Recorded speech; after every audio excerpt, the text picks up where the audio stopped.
plus tu guéris et moins tu es ambitieux. C'est faux. Ça, c'est quelque chose que j'ai entendu. J'ai vu une personne qui parlait de ça dans une vidéo qui expliquait que plus elle guérit, moins elle est ambitieuse, moins elle a envie d'accomplir des choses, moins elle a ce feu sacré qui la pousse à faire des choses, à accomplir dans le matériel. Beaucoup de gens commentaient en disant c'est normal, c'est parce que ton ego prend moins de place, c'est parce que tu as détruit l'ego, etc. Stop! Si tu penses ça, stop, stop, stop, stop. Et peut-être que toi, tu penses ça aussi, surtout si tu es un entrepreneur du bien-être. Tu te dis que c'est que je me suis éveillée, je me réveille, je suis plus spirituelle, je ne dois pas être ambitieux, je ne dois pas être ambitieuse. C'est faux!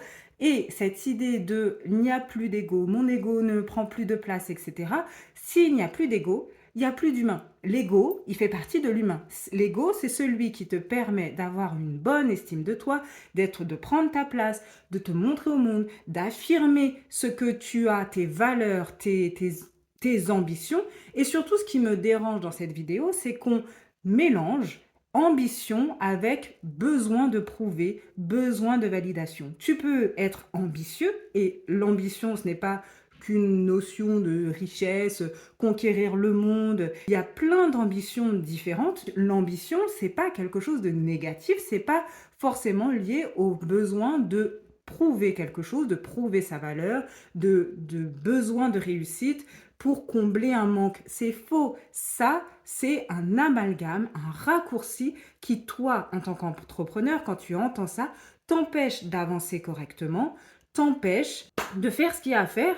Quand tu as des envies et des désirs, tu te dis « Ouais, mais mes envies, mes désirs, ils sont trop grands. Si je suis quelqu'un de spirituel qui avance sur le chemin de la spiritualité, je ne peux pas avoir des envies aussi grandes, etc. » C'est faux! Peut-être parfois, il y a une personne dans les commentaires, et on a un peu échangé là-dessus, qui expliquait que justement, depuis qu'elle est sur le chemin de la guérison, elle a plus d'ambition parce qu'elle ose plus, parce qu'elle a enlevé les masques, parce qu'elle a enlevé plein de peurs qu'elle avait avant. Et c'est ça qui arrive aussi souvent. Peut-être que tu n'es pas ambitieux, mais ce n'est pas une généralité. Être ambitieux, ça ne veut pas dire que tu as plein de choses à guérir, que tu n'es pas spirituel, que tu n'es pas élevé ou je ne sais quoi. Être ambitieux, c'est juste ton état. Il faut voir pourquoi tu veux réussir. Ça, j'en avais fait une vidéo YouTube. Est-ce que tu veux réussir pour prouver quelque chose à quelqu'un ou est-ce que tu veux réussir parce que juste tu veux réussir en fait? On a le droit de vouloir réussir, on a le droit d'être ambitieux, on a le droit d'avoir des envies et des désirs. C'est OK.